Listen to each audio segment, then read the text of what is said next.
conversar con nuestros amigos aquí presentes, Eloy Garza, está José Daniel Borrego y José Jaime Ruiz, sobre un tema muy importante. Quizá vamos a hablar del elemento crucial y fundamental en todo proceso electoral, el votante y los motivos del voto.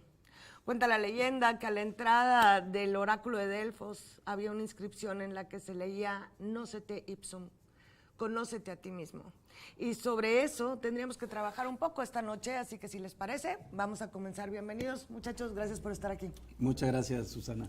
Bien, vamos a iniciar por la psicología del votante. Se ha hablado de muchos motivos que puedan, digamos, generar en las personas una tendencia a votar de tal o cual forma.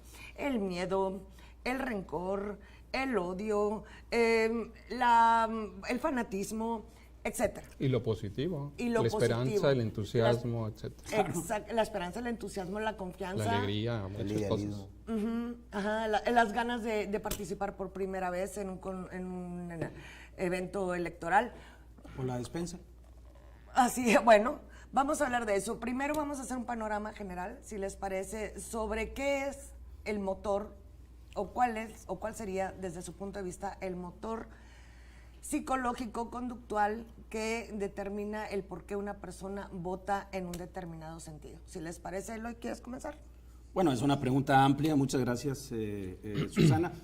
La verdad es que el votante, si queremos hacer una clasificación, dependerá del país, de la sociedad, incluso del mismo país. Son diferentes motivos por los que vota un regiomontano por el que vota un yucateco o un tlaxcalteca. Pero si queremos hacer la quintesencia del elector, o más bien el elector tipo, podemos hablar siempre de binarismo.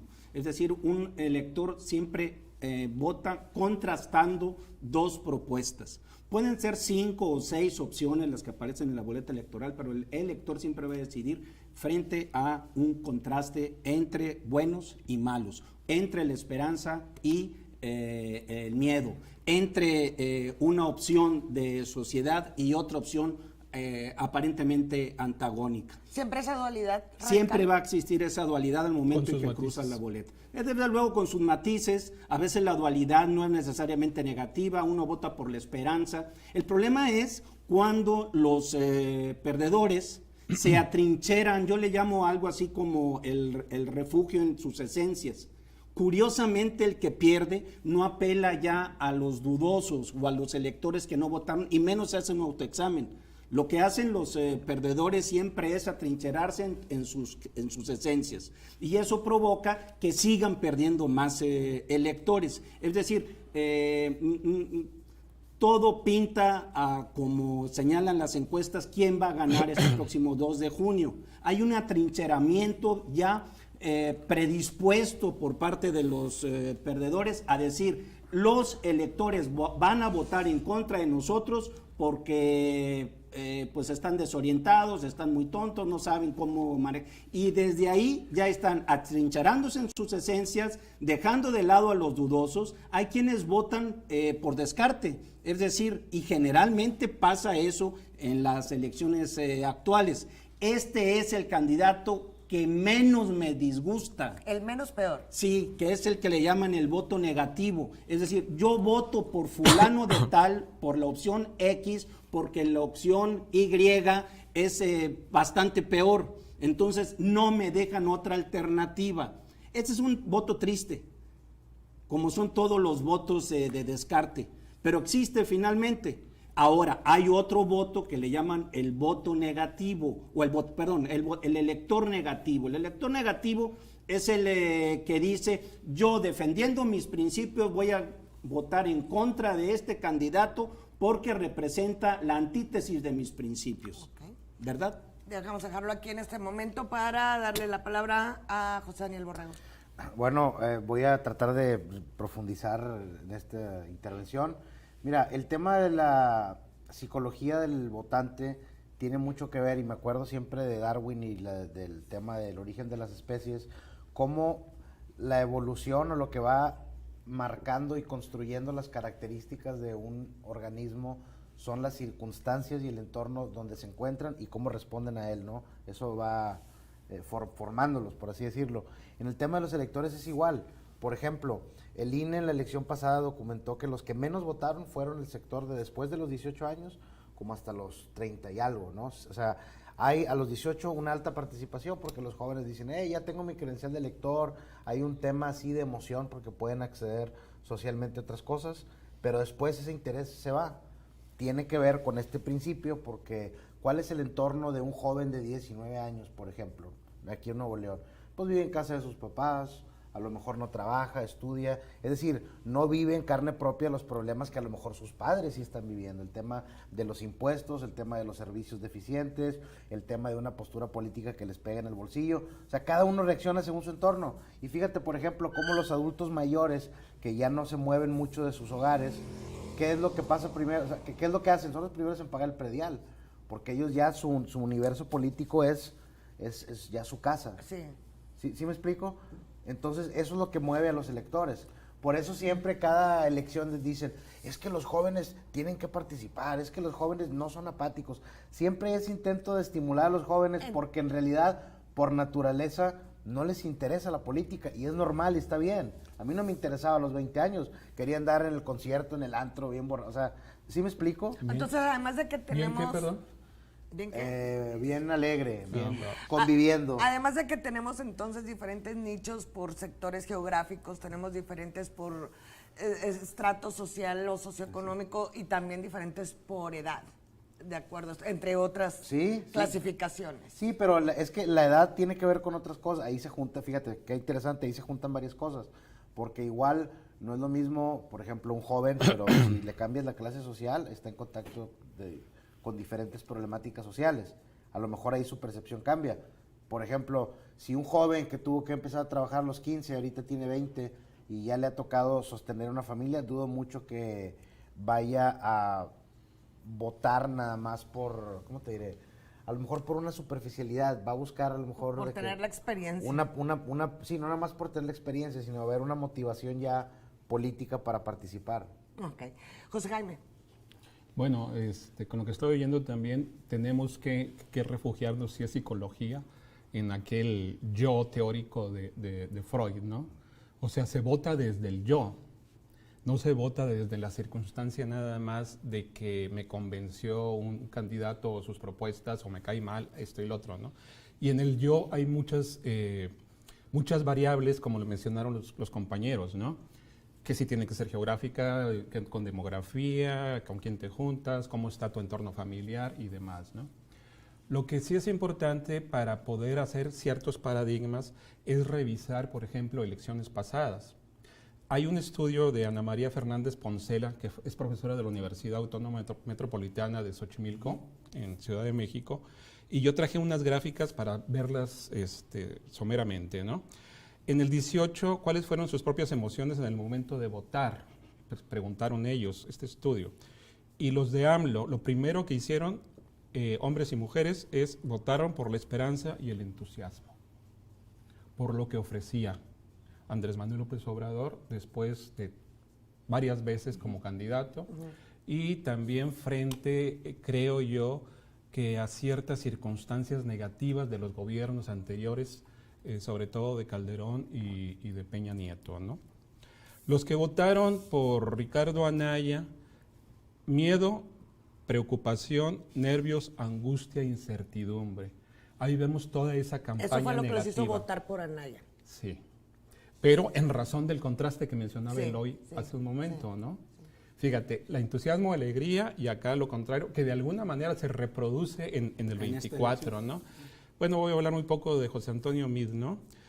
Convicción, seguridad y confianza, que es lo que ofrecía tradicionalmente el PRI. Aquí no se pudieron poner de acuerdo, en el 2024 tampoco, le están pidiendo a Jorge Álvarez Maínez que decline, en el 18 también se lo pidieron entre los dos candidatos, tanto del PRI y del PAN. Entonces, ¿qué vamos a ver con las emociones del elector? ¿Cuáles son sus sentimientos? Yo escribí algo muy breve. Si en 2018 se votó en contra de los privilegios de los otros, el PRIAN, oligarquía, sistema político mexicano corrupto, Este 2024 se votará por los privilegios adquiridos por los desposeídos. Es un plebiscito por la emancipación política y por enterrar el antiguo régimen. Aquí lo dejo.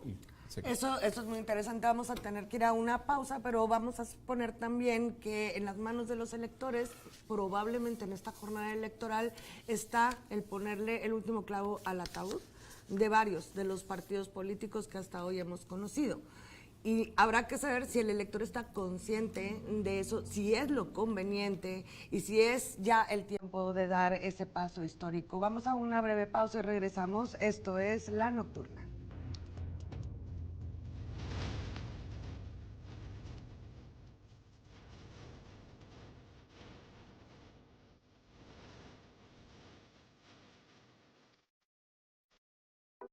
Continúa viendo La Nocturna.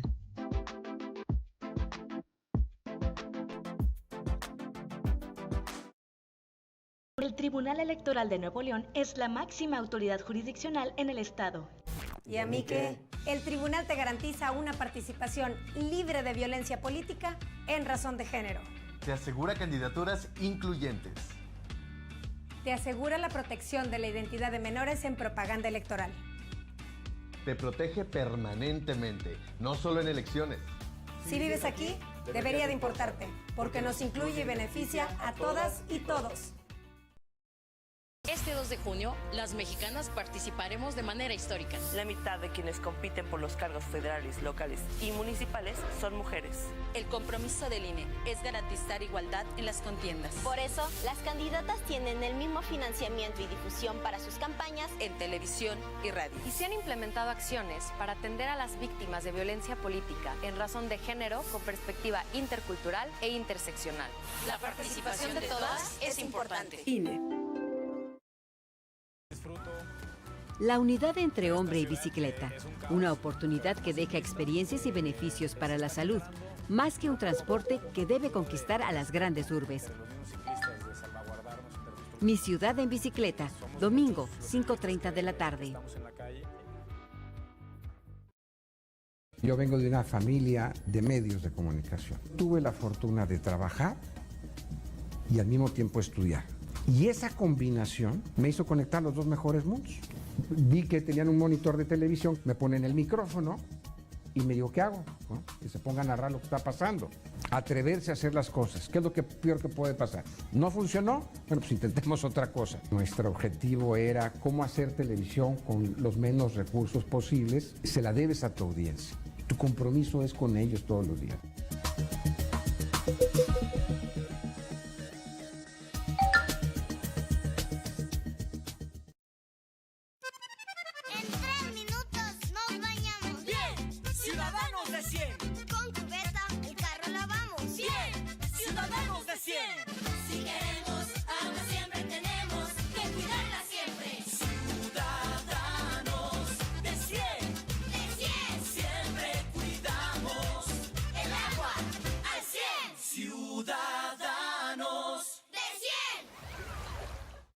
Gobierno de Nuevo León. Nuevo Canal 28.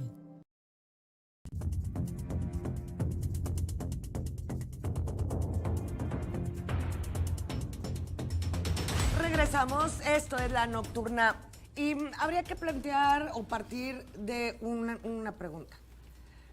¿Los pueblos cambian porque cambian sus gobiernos y sus sistemas políticos?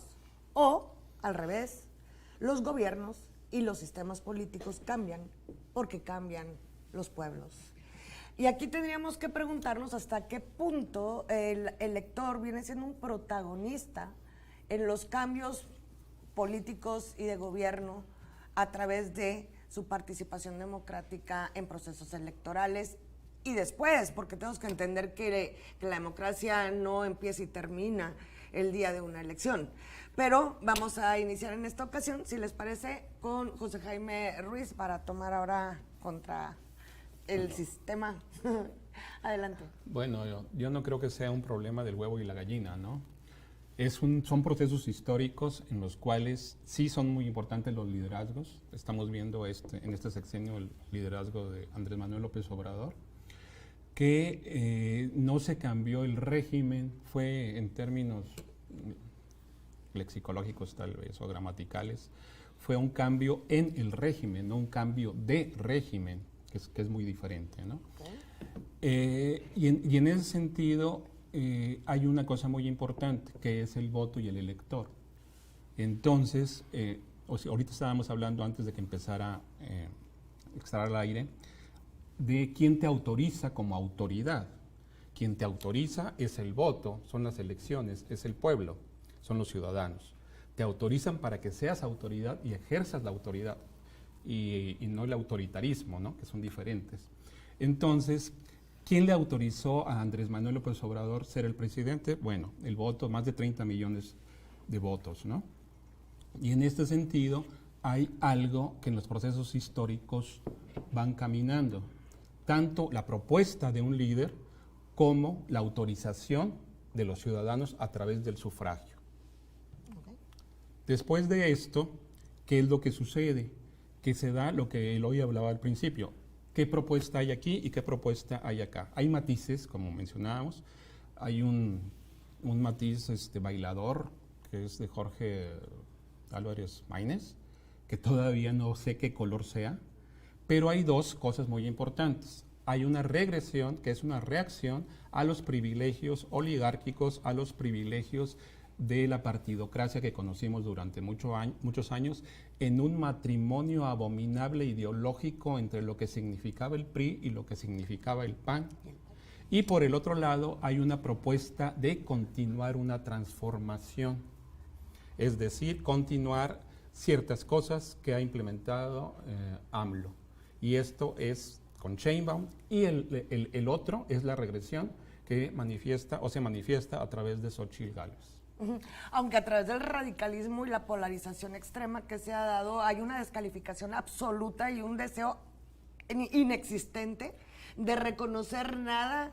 Yo creo que no hay una polarización. Si hubiera 15 millones de votantes de Xóchitl o 20, estaría polarizado, ¿no?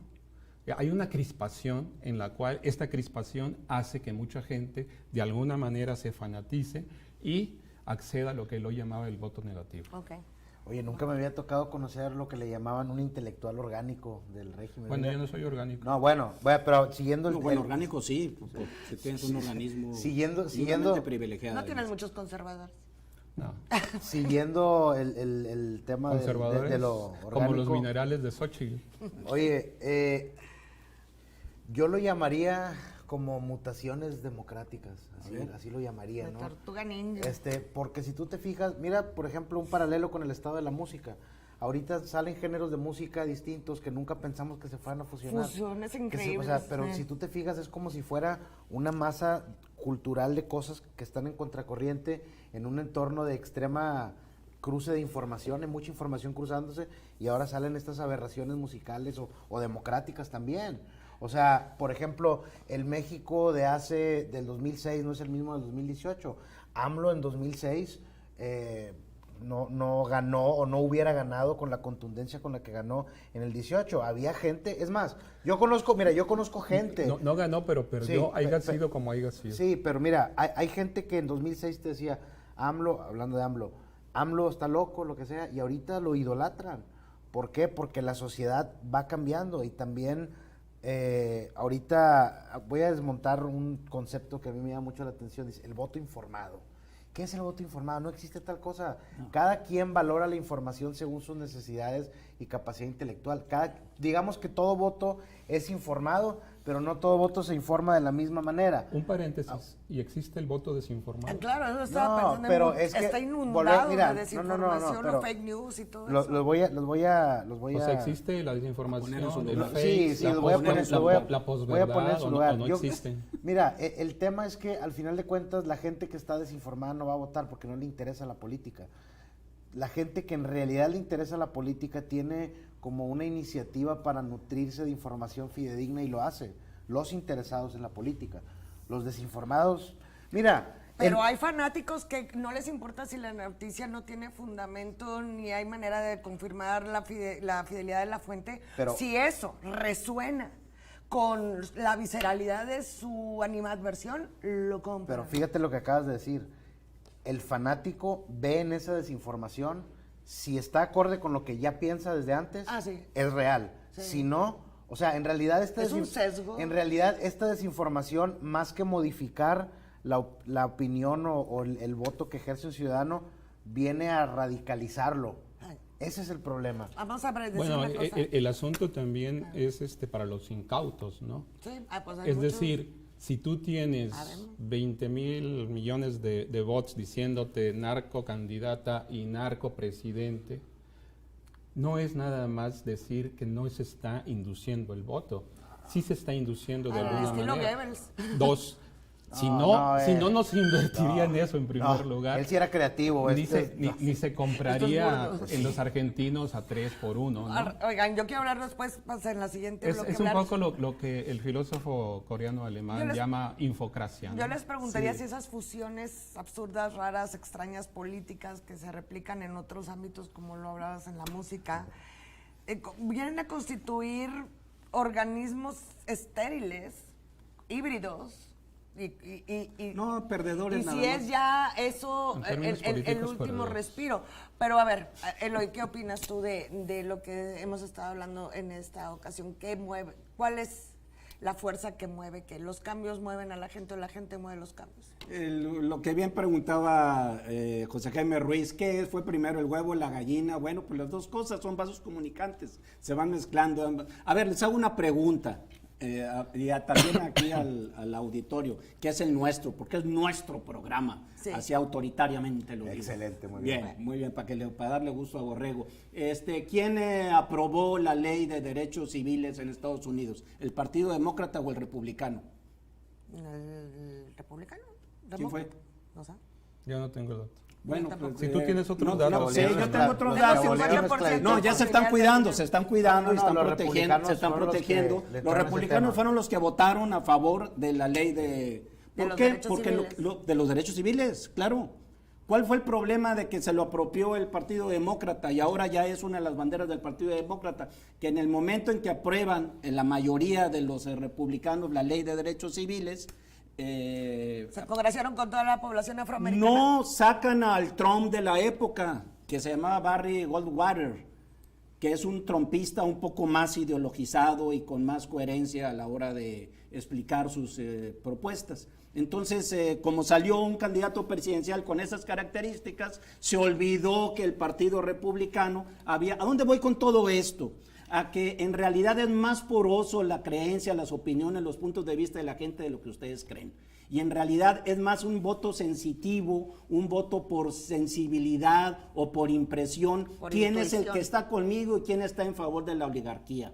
Porque Trump, si no lo olvidamos, está en contra de la oligarquía, al menos en discurso. Esa es la propuesta que presenta Trump y la mayoría de los electores, de los votantes, votamos siempre en contra del establishment, del statu quo y del poder establecido. Siempre lo estamos haciendo así. Inteligentemente el presidente de la República está haciendo un sesgo en la opinión pública, que es decir, aunque yo asume el poder y yo tenga la banda, en realidad el poder establecido está en el otro lado, está en la acera del frente y por eso tienes que darle continuidad a mi proyecto. Y eso lo ha hecho inteligentemente López Obrador, como también en otras circunstancias, bajo otras características, lo está haciendo Trump en Estados Unidos. Por eso es muy probable que gane Trump la próxima elección en noviembre. ¿Qué significa, para rematar todo esto? Que es muy importante que el elector se entienda de que siempre ha estado polarizado. Es mentira de que últimamente por culpa de algunas mentes caudillistas se está polarizando. La sociedad siempre ha estado polarizada. ¿Qué sucedió? Que los partidos no estaban polarizados. En los años 50 hubo una buena constelación de analistas y estudiosos de la ciencia política que le rogaban a través de una carta que escribieron a los dos partidos, al republicano y al demócrata, diciéndoles, por favor, divídanse. No puede ser de que no haya ninguna diferencia entre votar republicano y votar demócrata. Aterrizando en México es todo esto. Sí, en México sí existió.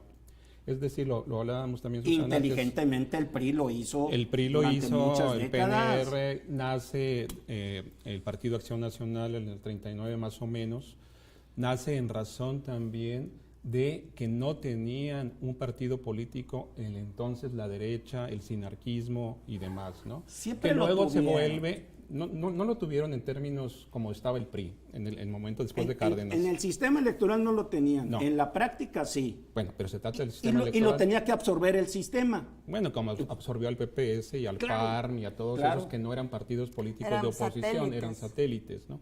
El único partido político que Eran existió de sucursales del oposición PRI.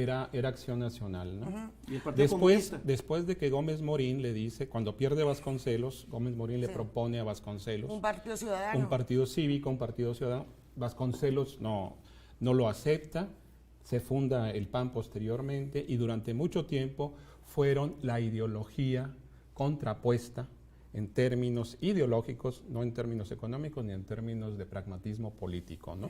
Pero Que ¿quién también fue uno hay de que los diferenciar. principales creadores de las instituciones priistas? Pues Gómez Morín. También. ¿De dónde derivó Gómez Morín? Sí. Pues de la esencia priista. Chicos, tenemos que ir a un corte y lo que vamos a volver a entrar a este tema es la evolución del elector. ¿Cómo ha cambiado el elector a través de los años, a través de las experiencias electorales? Y si ahora estamos hablando de electores menos ingenuos, si ahora es más difícil convencer y manipular a las masas o orientar a las masas hacia tal o cual opción. Y lo que quisiera saber es cuál sería su opinión, si sí o no, y cuáles serían los motivos. Vamos a una pausa, volvemos, esto es La Nocturna.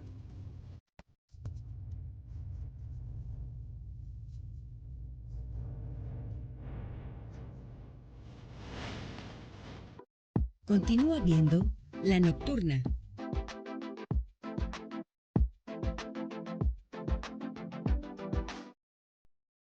Somos las candidatas y los candidatos a las diputaciones federales del Estado de Nuevo León. Salarios remunerativos para vivir en bienestar. No es sequía, es saqueo. El agua es un derecho universal. Soberanía alimentaria y atención médica especializada. Áreas verdes más divertidas para todos. Apoyo para mujeres de 60 a 64 años. El PT es la 4T. Coalición Sigamos Haciendo Historia. Vota solo PT. Soy Maínez, Jorge Maínez, y estoy aquí porque quiero un México que cuide a las mujeres, un México nuevo. Millones de mujeres trabajan sin descanso, cuidan la casa, los hijos, hermanos, abuelos y familiares con discapacidad. Cuidan y a ellas nadie las cuida. Es tiempo de garantizar que vivan libres y felices. Es su derecho. Un México nuevo es un México que cuida a las mujeres que cuidan. Soy Maínez y quiero ser el presidente de México, del México nuevo. Maínez, el candidato a presidente. Movimiento Ciudadano. Televisión Española presenta Los lazos en la música que nos unen a Julio Iglesias.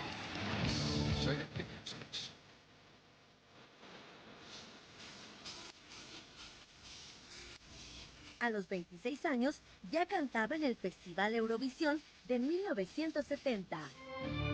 Siempre hay por qué vivir, por qué luchar. Pocos saben de su pasión por el fútbol. Conocí a Julio Iglesias una vez que firmé en el Real Madrid, donde luego he estado yo como jugador y entrenador. Y su lazo de sangre paternal parecía empañarse por una competición artística. La rivalidad entre Julio y su hijo Enrique es absoluta. No me preguntes sobre la competencia con mi propio hijo, que es lo que más quiero en mi vida. Casi una experiencia religiosa. Canal 28 presenta Lazos en la música. Julio Iglesias.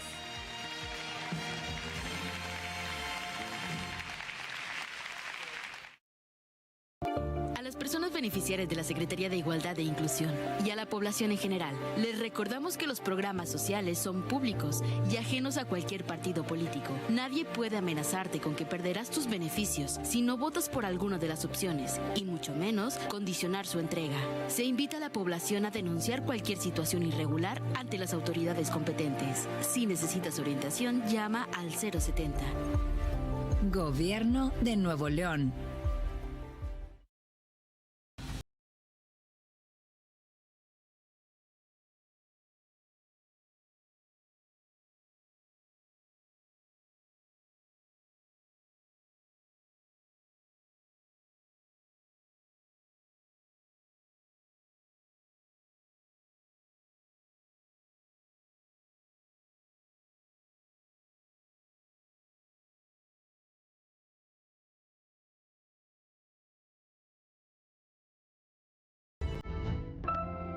Nuevo Canal 28.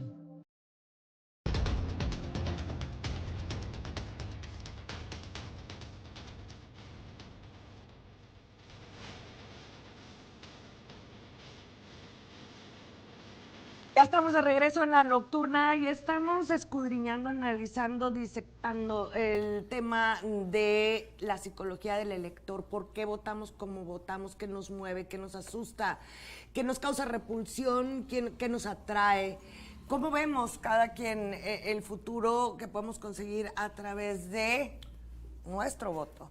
Y hoy vamos a iniciar en este bloque con José Daniel Borrego. Adelante. Bueno, mira, voy a tratar de resumir todos los puntos de manera bastante clara, concisa y efectiva.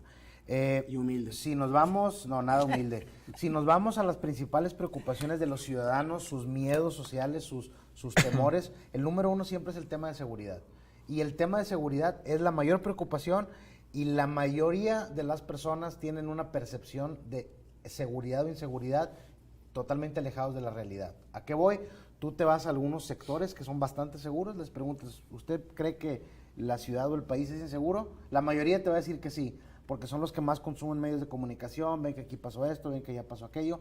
Tú te vas a los lugares donde ocurren esos crímenes y les preguntas, oiga, ¿qué tan inseguro es aquí? No, aquí está bastante tranquilo, en la cuadra de allá está muy gacho, pero aquí está todo dar. ¿A qué voy con esto? Que nuestras posiciones ideológicas o políticas están directamente relacionadas, como decías, con las emociones, pero las emociones no son algo confiable. ¿Cuándo han sido las emociones algo confiable para tomar una decisión? Ahora, volviendo al tema de lo que decías, José Jaime, de los 30 millones de votos, en ese momento en la historia, 30 millones de personas votaron por AMLO. ¿Qué es lo que pasa? Que en ese momento gana con sectores educados de clase media y de, vamos, digamos, buena construcción académica, llega al poder, a ellos los pierde, pero se gana a los más pobres, entonces se queda igual de fuerte, pero ahora su composición demográfica es distinta. ¿A qué voy con todo esto? Sigue habiendo dentro del poder una mutación de fuerzas y de base demográfica, de base electoral. La base morenista ahorita no es la misma base morenista del 2018. Ahora, que está cambiando totalmente. Por ejemplo, ahora irrumpe, entre comillas, Movimiento Ciudadano, que también fue una mutación de Convergencia, un rebranding muy interesante, que viene a irrumpir, se convierte en una fuerza considerable y viene a revolver el pozole. O sea, a lo que... Es disruptivo. Claro, totalmente.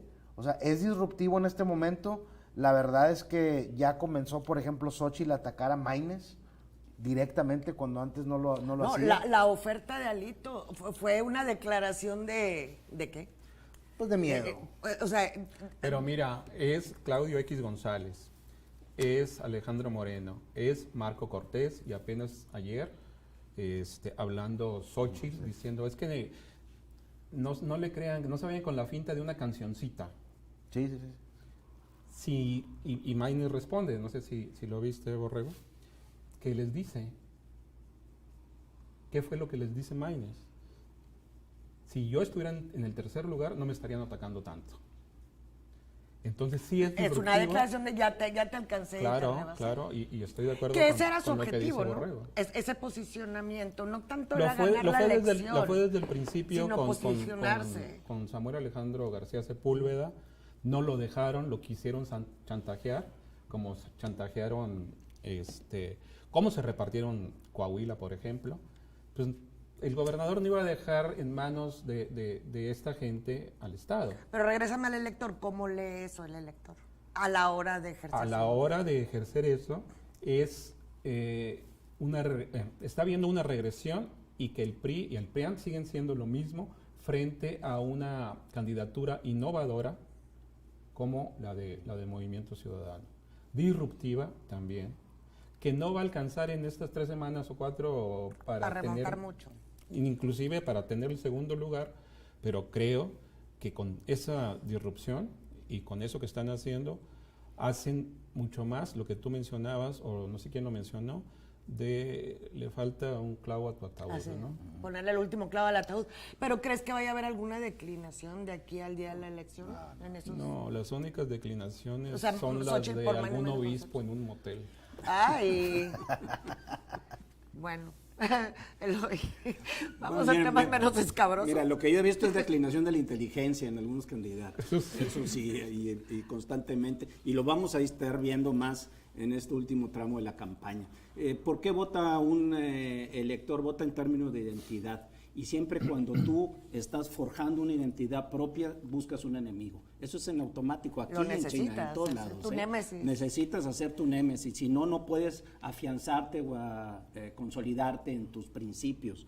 Ojo, no es que la identidad esté en razón de un partido, está en razón de los principios. Por eso cuando Churchill, yo sé que a ustedes no les gusta que yo mencione a gente de foránea, pero es un bueno, ejemplo válido. Pero es un ejemplo válido. Ustedes se Histórico. acordarán de que se cambió al Partido Laborista, Churchill. Cruzó la bancada del Partido Conservador al Laborista y le preguntaron, oye, ¿por qué dejas el Partido Laborista y sus principios? Y dijo, no, fue el Partido Tory o el Partido Conservador, no, fueron los conservadores los que dejaron sus principios que yo mantengo todavía. Que eso justifica mucho la migración que ha habido aquí entre los partidos. Claro, eso significa el trasvase de votos. Incluso, si ustedes se acuerdan, el buen PRI tenía como lema democracia y justicia social. No se cumplía ni una cosa ni la otra. Pero mucho traslape que hay ahora de votantes que se fueron a Morena, en cierta forma es volver por nostalgia a ese PRI que sí fue otorgador de varias instituciones fundamentales en México. En otras palabras, ese elector que es ya arriba, es entre 50, 60, 70 años, dice, no fui yo el que cambié de partido, es el PRI el que cambió de principios. Que eso también es una quimera, es un poco un constructo, como dicen los sociólogos. En realidad el PRI siempre fue un partido Dicen hegemónico. que se acabó la institucionalidad del PRI. Pues nunca, no sé si... Oye, Eloy, Eloy, a ver, yo te voy a dar un poquito la contra. No, dámela toda. Mira, ves, fíjense, señores, cómo la gente a veces es víctima de sí misma. Pero miren, lo que dice Eloy es enaltecer también un poco a los ciudadanos o políticos profesionales. Yo también, como decía la frase creo que fue Groucho Marx, que decía que, oiga, si a usted no le gustan mis principios, pues aquí tengo otros, ¿no? Para que a ver si le gustan. Entonces, el problema aquí es que, digamos, este establishment o estos políticos que van migrando y cambiando de partidos o de colores, están haciendo una labor que, ojo, también de la ciudadanía no participan mucho para construir liderazgos nuevos. ¿Cuántas veces no vemos en unas elecciones que hay varios candidatos? ¿Qué vas a escuchar de la gente? Fíjate la paradoja. El mismo ciudadano, el mismo votante dice, siempre son los mismos, pero hay un candidato distinto. No, hombre, ese no va a ganar, ¿quién lo conoce? Oye, es que ¿sabes qué? Ese es el bueno, pero no va a ganar. Que ese disruptivo sí puede ganar. Claro, ahora, el tema, y fíjate lo curioso, que elección tras elección aparece un elemento que dices, bueno, podrá crecer o no. Lo natural es pensar, no tiene nada que hacer en la contienda, pero la historia reciente nos ha demostrado que puede haber, yo lo veo como aventar un cerillo al zacate. Puede estar seco y prender, o puede estar verde y no prender. Elección del 21 en Nuevo León. Pero hay que aventar el cerillo. Elección para gobernador. Bueno, pero hay que entender una cosa, están hablando de convicciones, están hablando de principios, pero sin embargo, para nadie es un misterio ni un secreto que vivimos en una sociedad obsesivamente consumista y que ahora la política se maneja con mercadotecnia. O sea, que tanto es un producto a la venta, no necesariamente una propuesta de principios para apelar a la convicción. Es que el asunto de los principios es que ya no tienen principios. O sea, aquí de lo que se maneja... Pero tienen final. Exactamente, es muy maquiavélico. Lo que importa es el fin, no los principios. Y desde hace mucho tiempo. Y ya lo estamos viendo mucho en la cuestión electoral. El asunto aquí, a ver, ¿cuáles son los principios de una candidata que dice que se hizo rica vendiendo gelatinas y que hace una narrativa de la cultura del esfuerzo y demás? Es decir, ya no estamos votando por valores. Ya inclusive no se está votando de que si es pro aborto o no es pro aborto, sino se está votando en muchas cuestiones, inclusive con negativas y con convicciones. O sea, yo no voy a votar, dice la gente, inclusive por Claudia Sheinbaum, o el otro. Yo no voy Estoy votando en contra. Estoy votando, es un voto anti-AMLO, anti 4T. Y ese es un voto muy duro, pero que no les da. ¿Por qué? Porque en estas mutaciones de las que habla Borrego, se ha dado también, no solamente con 5 millones de menos pobres, ¿no? Uh-huh. Sino también con que los banqueros han ganado como nunca. Los empresarios han ganado como nunca. Hay una inversión extranjera enorme. Me suena que ha logrado la magia de poderlos complacer a todos. Se escucha muy... que son logros muy neoliberales, pero... Son logros neoliberales de alguien que no es un político completamente de izquierda. Sí, no cambió el régimen. Exacto, ahí hubo un cambio en el régimen, no un cambio de régimen. Vamos a ver. Por eso el plan C y el segundo piso que maneja Sheinbaum. Estoy de acuerdo contigo, más con matices. El PRIAN no tiene principios, los electores sí tienen principios.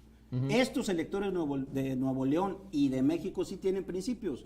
El estar apoyando... que te esté subsidiando el Estado en tu vida cotidiana para poder escalar socialmente, ese es un principio que sí lo aceptamos aquí en Nuevo León y lo aceptamos en México. Esos son los programas sociales. Pero se contradice con los valores de la derecha de que te dicen, enséñale a pescar, no le des el no se contradice que ya este PRIAN, que es un engendro estilo Frankenstein al que tú te referías, José Jaime, en el anterior programa, ya tiene que arroparse también con esos principios que no son suyos, porque la narrativa no la inventaron ellos. Ahora, es cierto de que nadie tiene el copyright de los principios, yo la puedo asumir, pero si no eres congruente con tu proyecto de nación y el proyecto de nación del PRIAN no va por el lado de los apoyos y de las ayudas sociales, lo que estás haciendo es una contradicción que lo está notando ya el elector, y a la hora de votar se va a dar cuenta de que eres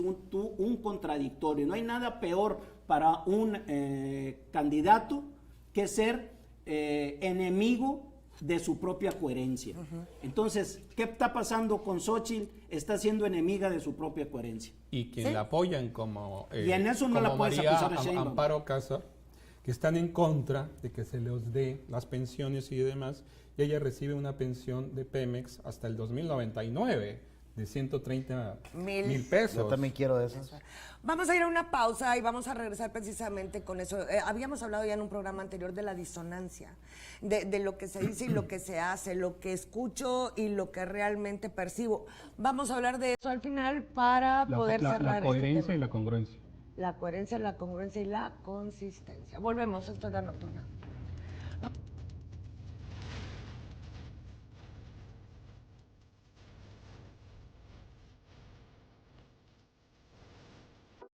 Continúa viendo La Nocturna.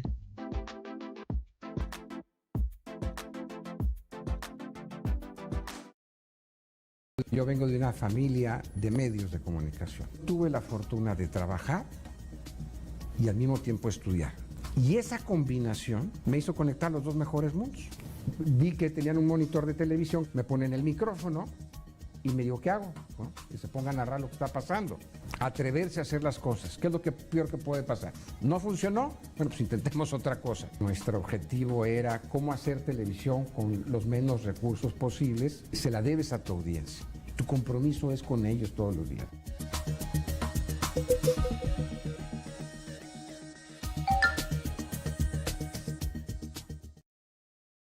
Participa en el último debate donde las candidatas y el candidato a la presidencia contrastarán sus propuestas e ideas sobre temas como seguridad, democracia y división de poderes, en un formato llamado Cara a Cara, en el que podrán realizarse preguntas entre sí.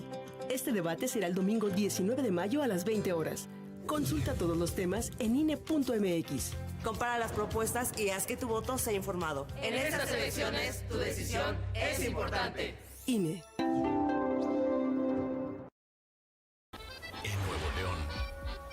Imaginamos, creamos y buscamos siempre lo nuevo. Colores, montañas y edificios que se convirtieron en el cimiento de nuestro futuro. Porque somos puro corazón. Somos Nuevo León.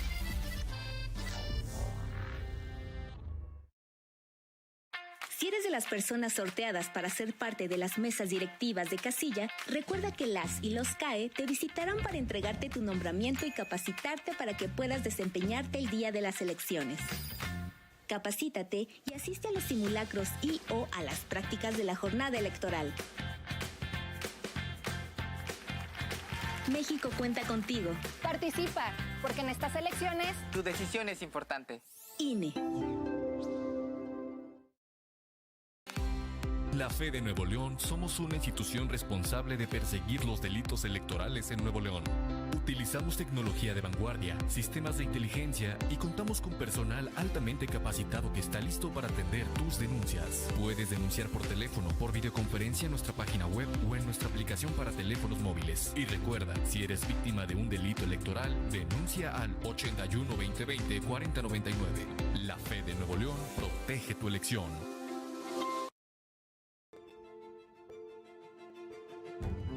Nuevo Canal 28. Somos el canal de Nuevo León. Muy bien, dice el refrán que conocerse no es morir y que realmente entender dónde están enraizados, anclados nuestros miedos, nuestras inseguridades, hasta qué punto estamos siendo ingenuos, manipulados, o hasta qué punto estamos siendo verdaderamente dueños de nuestra decisión y de nuestra vocación de sacar este país hacia lo que sigue, ¿no? Pero México, por su posición geopolítica, está también muy complicado entre qué hacer con respecto a Latinoamérica. ¿Nos vamos a volver como Venezuela? ¿O nos va a invadir Estados Unidos? Hay muchas teorías que se manejan, pero vamos a iniciar de nueva cuenta con Borrego. Alguna vez alguien me comentó una frase que alguien dijo que me gustó mucho, que decía que quien no sabe de amor es que no se mete en la política. Y justamente yo, el tema de la política... Y quien sepa de amor es que calle y comprenda, dice la canción. Dice, entonces, la política al final de cuentas es un ejercicio de cortejo, de seducción y de marketing también, que al final de cuentas el cortejo no es más que el marketing personal aplicado al tercero, que estás queriendo venderle tus mejores cualidades, después conoce ya los defectos de fábrica, pero aquí, a ver, hay un paralelo muy claro entre, por ejemplo, los predicadores, los políticos, los farsantes, los seductores que te venden un escenario, te tratan de vender o hacer un marketing de todo este tema, y si la gran mayoría de las personas se lo cree, pues te van a apoyar políticamente. Ahora, no precisamente esa seducción va a ser efectiva porque lo que están diciendo sí tiene un reflejo en la sociedad. Te voy a poner un ejemplo. Si te dicen, no, es que la corrupción y esto y aquello, como en el 2018, ¿no? En realidad nunca vamos a saber a ciencia cierta si hubo más o mayor corrupción en cuál sexenio. No tenemos los datos, no tenemos con claridad qué pasó, pero había una narrativa que se les vendió, la compramos y votamos en consecuencia. La Casa Blanca y ¿Tú dirías que Andrés Manuel López Obrador llegó en el 2018 por un voto de castigo? Yo creo que llegó por un voto de mal trabajo de comunicación de los gobiernos anteriores. Fíjate tú ahorita, el PRIAN. Pero mira, sí, Eloy, pero por ejemplo, a ver, el PRIAN. Lo bueno también cuenta. ¿Qué vendía AMLO? Combatir la corrupción, que dejaran de robar para inyectarlo a los ciudadanos. Ahí estaba muy claro lo que quería. ¿Cuál es la narrativa ahorita o la ideología o el motor ideológico del PRIAN? ¿Cuál es? Nada más ganarle a AMLO. No hay nada más. O sea, este tema del PRIAN es como agarrar un pedazo de una carcacha de carro y otro pedazo de otra carcacha. Sacar a Morena es nada más, oye, compadre, pues vamos a pegar nuestras piezas a ver si llegamos allá. Borrego, no está en la narrativa que estuvo cuando Fox, que era, vamos a sacar a patadas al PRI de los Pinos. Sí, claro. Eso no existe ahora. No, porque ya... Están desdibujados, digamos. Sí, pero mira, fíjate lo interesante. Llega Fox, el PRI mantiene las gubernaturas, claro. Como le mantienen las gubernaturas, luego sacan al PAN, llega el PRI, se alternaron el poder y luego, ay, güey, viene tu tío AMLO y nos va a quitar todo. Entonces mejor... Ese es el cuento de terror. Vamos a empezar, entran en pánico, dicen, este sí trae una ideología, sí anda... Que hay que reconocer que el presidente López Obrador es el único que ha recorrido el país. Todos los municipios. 3 veces. No, a ver, no hay nadie, lo digo, yo no soy morenista ni nada, pero no hay nadie que haya hecho eso ¿Me aviento a decirlo en los pasados 100 años? Y sin embargo no le gusta salir al extranjero. Sí, no, pero a ver, llegar a pueblo por pueblo. Lo que me refiero es que el presidente y Morena tienen una base tan sólida, muy nacionalista, porque en realidad ha hecho trabajo de calle por años, de territorio. Ahorita, apoyado del fenómeno de las redes sociales, pues es un monstruo. Eso explica cómo están ahorita. Y la pedagogía de la mañanera, que es otra cosa. Oye, ¿pedagogía o adoctrinamiento? Depende. Una pregunta. ¿Tú la ves y te sientes adoctrinada o sientes que tienes otros datos? Claro, pero además, ¿por qué tiene que ser malo el adoctrinamiento? Pues porque de alguna manera cierra tus perspectivas hacia un pensamiento crítico. Si tú lo quieres. Es que no es un catecismo tampoco. No es catecismo, ni es un dogma de fe. Aparte de partes padres del catecismo, tan entretenidas, pues te puede gustar. No es un dogma de fe tampoco. Por ejemplo, hay una cosa que dice, que decían los surrealistas, ¿no? Padre nuestro que estás en los cielos, quédate allá. Pero tú ibas a decir algo, ¿no? Es un abogado del diablo. Pero bueno. Bueno, hay que contemplar siempre que hay un enemigo al frente a la hora de votar. Esto es lo que ha provocado la polarización partidista. Polarización del elector siempre le ha existido. Siempre ha habido los unos y los otros. Siempre va a suceder así. ¿Por qué ahora se ha exacerbado esta polarización partidista? Porque ya nos clasificamos y ya estamos votando en razón de una palabra que no se ha mencionado aquí, pero que es importante ya ponerla sobre la mesa, y es la palabra identidad. Es decir, yo voto por tal sigla de partido porque me representa mis principios, representa mi identidad. Aunque no sea así, pero la identidad cuenta. Mi identidad, por ejemplo, la de Eloy Garza, es ser de Nuevo León, irle a los Tigres, ser un supuesto intelectual orgánico, aunque no le guste a Borrego. Yo no estoy en contra de los intelectuales orgánicos, que se defienda solo José Jaime, pero yo también a mucha honra soy un intelectual orgánico. Frente a la inteligencia artificial no está el intelectual orgánico, está la estupidez orgánica. Eso es diferente. Bueno, punto ya aparte. Pero no señales para...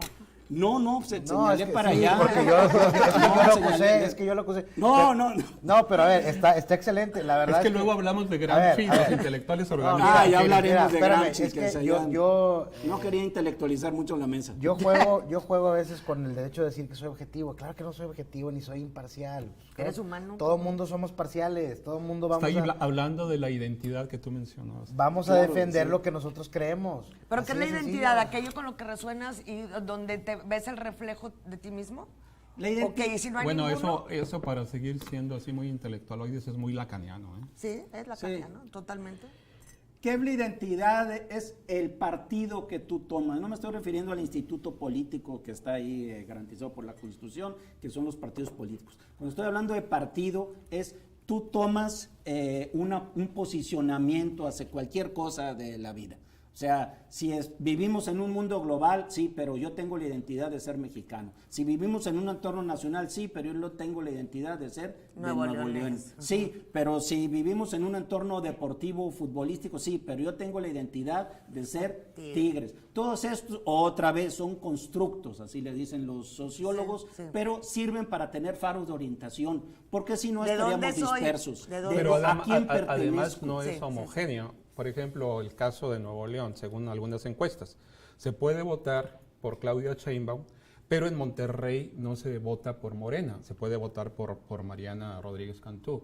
Entonces hay un voto cruzado que no hace esa identidad en cuestiones partidistas única para el elector. Fíjate, los que eran de San Pedro. ¿sí? Exacto. En San Pedro la identidad era que votabas por PAN, si no eras sanpetrino. Ajá. Sí, si no eras sanpetrino. Era parte del credo. Pero entonces, ¿por qué llegó Miguel porque Treviño? Es panista. Pues porque es panista, hombre. El PAN B. Exactamente, porque era panista. ¿Qué sucedió cuando llega MC y los candidatos de MC con su personalidad disruptiva?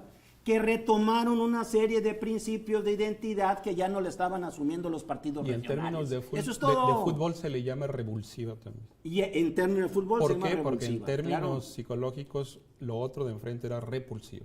Claro. Ahora, la identidad no necesariamente la tengo que yo asumir con orgullo.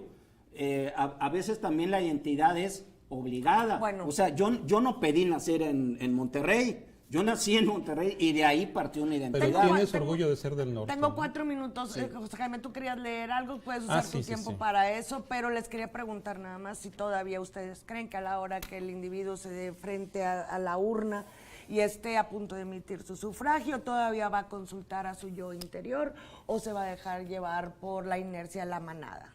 El yo siempre es interior, ¿no? Sí, man. Mira, hay un yo colectivo. Lo que su dice, sentimiento no, pero el del elector. Lo que dijo Eloy de la identidad, una cosa es pues, lo que somos y otra cosa es lo que queremos ser y lo que los demás creen que somos. Yo ideal, sí. Siempre hay en cada estado, en cada sector, una ideología predominante que va a afectar eso que nosotros creemos que somos.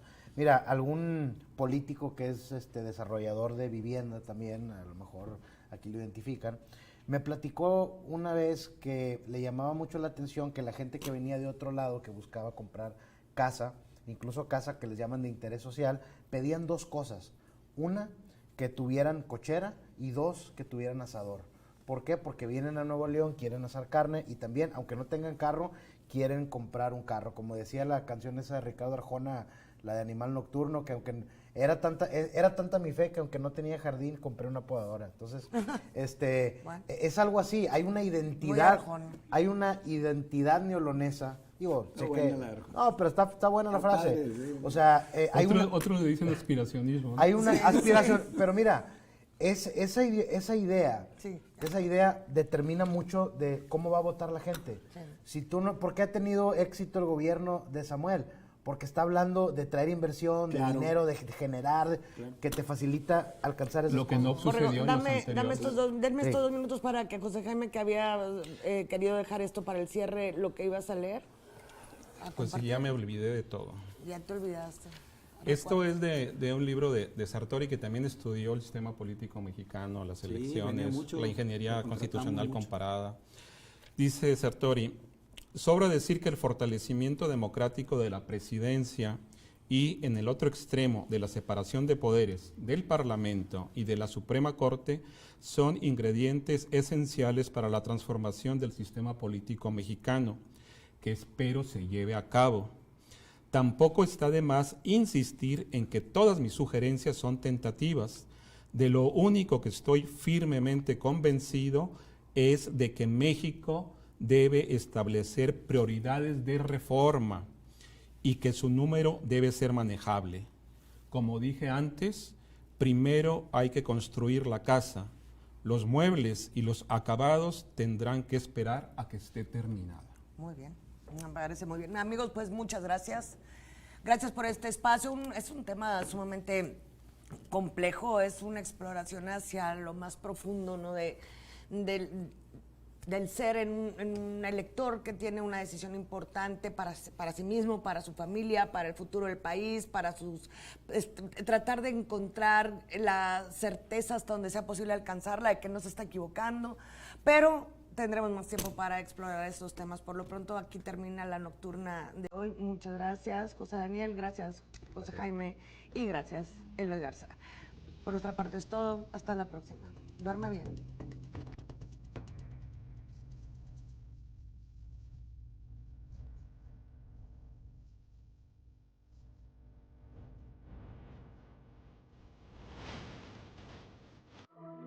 A continuación, programa especial.